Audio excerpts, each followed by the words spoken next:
Hello అందరికీ, అందరూ ఎలా ఉన్నారండి? బాగున్నారా? మేమైతే చాలా బాగున్నాం.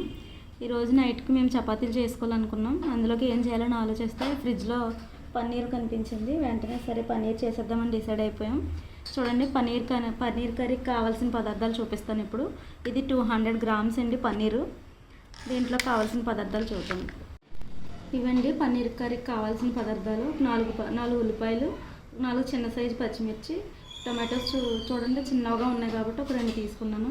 మాకు చపాతీలోకి కాబట్టి గ్రేవీ ఎక్కువ కావాలి కాబట్టి 200 గ్రామ్స్కి ఒక 4 తీసుకున్నాను ఉల్లిపాయలు. మీకు ఎంత గ్రేవీ కావాలో దానికి సరిపడా తీసుకోండి ఉల్లిపాయలు. చూసారు కదండి, ఇలా పొడవుగా కట్ చేసుకోవాలన్నమాట ఉల్లిపాయలు, టొమాటోస్ కూడా. ఎందుకంటే మనం ఇది ఫ్రై చేసుకొని మనం యాడ్ చేసుకుంటాం. మిగతా ప్రాసెస్ ఒకసారి చూద్దరు కానీ. చూడండి, ముందుగా ఇలా స్టవ్ అంటించుకొని దీని మీద ఒక గిన్నె పెట్టుకోండి. అది వాటర్ అంతా డ్రై అయిపోయిన తర్వాత కొంచెం పెనం వేడెక్కిన తర్వాత ఆయిల్ యాడ్ చేసుకుందాం మనం. చూడండి, పెనం వేడయింది. ఇప్పుడు మనం ఆయిల్ యాడ్ చేసుకుందాం.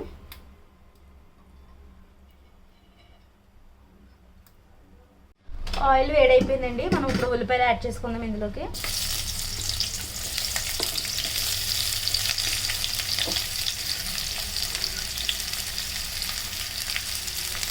ఒకసారి కలుపుకుందాం.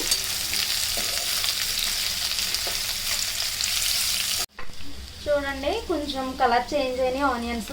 ఈ టైంలో మనం టొమాటోస్ కూడా యాడ్ చేసేసుకొని ఒకసారి కలిపేసుకుందాం.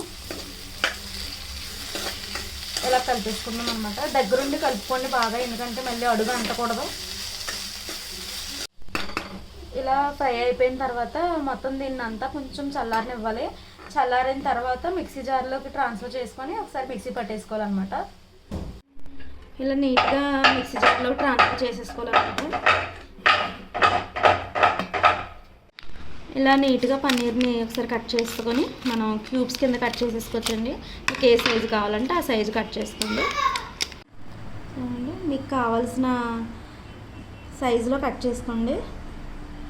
ఇది ఎన్నిసార్లు కట్ చేసినా కొంచెం మళ్ళీ చేయాలని అనిపిస్తుంది. కొంచెం కొత్తగా సాటిస్ఫైయింగ్ ఉంటుంది కదండి పన్నీర్. ఎలాగైనా మీకు ఎలా అనిపిస్తుందో నాకు కామెంట్ చేసి చెప్పండి. చూడండి ఎంత సాఫ్ట్గా ఉందో పన్నీరు. అబ్బా భలే ఉంది కదా, మంచి సాటిస్ఫైయింగ్ ఉంటుంది ఇలా చేస్తే. మేము ముగ్గురం కొట్టుకుంటున్నామండి. మేము ముగ్గురం ఉన్నాం ఇప్పుడు ప్రస్తుతానికి. నేను కట్ చేస్తానని ముగ్గురంతో అనుకుంటున్నాం వీటి కోసం. చూడండి, ఇలా కట్ చేసుకున్న పన్నీర్లో మనం కొంచెం సాల్ట్, కొంచెం పసుపు, అలాగే కొంచెం కారం యాడ్ చేసుకోవాలి. యాడ్ చేసుకున్నాం కదా, ఒకసారి దీన్ని కలిపేసుకుందాం. మీరు మెల్లిగా కలుపుకోండి, ఎందుకంటే చాలా సాఫ్ట్గా ఉంది కదా, విరిగిపోతుంది. చూడండి, ఇలాగా మళ్ళీ స్టవ్ అంటించుకొని ఒక గిన్నె పెట్టుకొని, ఇందాక సేమ్ గిన్నె అండి ఇది, మళ్ళీ కొంచెం ఆయిల్ యాడ్ చేసుకొని ఇప్పుడు మనం కలిపి పెట్టుకున్న పన్నీర్ ఉంది కదండి, దీన్ని ఫ్రై చేసుకుందాం మళ్ళీ ఒకసారి. చూడండి, ఇలా పన్నీర్ యాడ్ చేసుకొని ఫ్రై చేసుకుందాం. ఆయిల్ వేసారు కదా, మళ్ళీ మీ మీద తుల్లిపోతుంది, చూసుకొని యాడ్ చేసుకోండి. చూడండి, కొంచెం ఫ్రై అయినాయి. జస్ట్ కొంచెం ఫ్రై అంతే, ఎక్కువేం కాదు. మనం బాయిల్ మళ్ళీ కూరలో పెడతాం కదా మనం. అంతే, స్టవ్ ఆఫ్ చేసుకొని ఒక గిన్నెలో ట్రాన్స్ఫర్ చేసేసుకోవడమే. ఇదిగోండి ఉల్లిపాయ పేస్ట్. ఇలాగ ఈ కన్సిస్టెన్సీలో మీరు మిక్సీ పట్టుకోండి. ఇప్పుడు ఇందాక పెనంలోనే ఇప్పుడు మనం మిక్సీ పట్టుకున్న ఉల్లిపాయ పేస్ట్ మొత్తం ఇందులో యాడ్ చేసుకొని నీట్గా కలుపుకోవాలి ఒకసారి. ఉల్లిపాయ పేస్ట్ వేసాం కదండి, ఇలా కలుపుకోవాలి మనం. కొంచెం బాగా మగ్గిపోవాలన్నమాట. అంటే పచ్చివాసన పోయే వరకు చేసుకోవాలన్నమాట. మనం ఇలా కలుపుకోవాలి. ఇలా మిక్సీలో కొంచెం జీడిపప్పు పలుకులు వేసుకొని దీన్ని మిక్సీ పట్టుకొని పక్కన పెట్టుకోండి. ఎప్పుడు యాడ్ చేయాలి నేను మళ్ళీ మీకు చెప్తాను. చూడండి, కొంచెం ఉల్లిపాయ మగ్గిందండి. ఇప్పుడు మనం దీంట్లో అల్లం వెల్లుల్లిపాయ పేస్ట్ యాడ్ చేసుకోవాలి.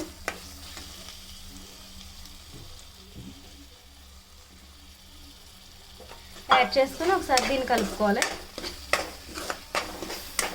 ఇది పచ్చివాసన పోయేంత వరకు ఫ్రై చేసుకొని.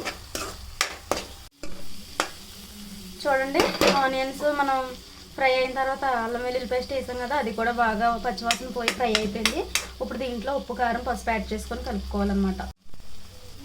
చూడండి, సాల్ట్ యాడ్ చేసుకుందాం. సాల్ట్ యాడ్ చేసుకొని కొంచెం పసుపు అలాగే యాడ్ చేసుకొని శుభ్రంగా కలపాలి. తర్వాత కారం కూడా యాడ్ చేసేసుకున్నాం అదేవిధంగా. కారం కూడా యాడ్ చేసుకొని ఒకసారి కలిపేసుకుందాం. మీరు ఎంత తింటారో దాన్ని బట్టి మీరు కారం యాడ్ చేసుకోండి, పిల్లలు గట్టి ఉంటారు కదా. ఉప్పు కారం పసుపు యాడ్ చేసుకున్న ఒక 5 minutes తర్వాత అండి ఇది. ఇప్పుడు దీంట్లో మనం పన్నీర్ యాడ్ చేసుకుందాం. ఇందాక తీసి ఫ్రై చేసి పక్కన పెట్టుకున్నాం కదా, ఆ పన్నీర్ మొత్తం యాడ్ చేసేసుకుందాం. యాడ్ చేసుకొని కలుపుకోవాలన్నమాట. ఎక్కువ గట్టిగా కలిపేకండి, పన్నీర్ సాఫ్ట్గా ఉంటుంది కదా, కొంచెం నెమ్మదిగా కలపండి. ఆయిల్ సెపరేట్ అవుతుంది చూడండి. మనం ఇంక ఈ స్టేజ్లో వాటర్ యాడ్ చేసేసుకొని కలుపుకుందాం. అంతే, వాటర్ యాడ్ చేసుకొని ఒకసారి కలిపేసి మూత పెట్టేసుకోవడమేనండి. అయిపోయిందండి. ఇంకా మేము దీంట్లో కొత్తిమీర యాడ్ చేసుకొని మనం 1 నిమిషం అలా తిప్పేసి స్టవ్ ఆఫ్ చేసేసుకోవడమే. మనకి ఎంతో రుచికరమైన పన్నీర్ కర్రీ రెడీ అయిపోయినట్టే. నా వీడియో కనుక మీకు నచ్చితే లైక్ చేసి షేర్ చేసి మీరు అందరూ సబ్స్క్రైబ్ చేసుకోండి. మీకు ఎలా వచ్చిందో నాకు కామెంట్ చేయండి. సేమ్ నేను చేసినట్టుగా మీరు చేయండి. మీకు ఎలా వచ్చిందో నాకు కామెంట్ చేయడం మాత్రం మర్చిపోకండి. ఇప్పటి వరకు చూసినందుకు చాలా థ్యాంక్ యూ.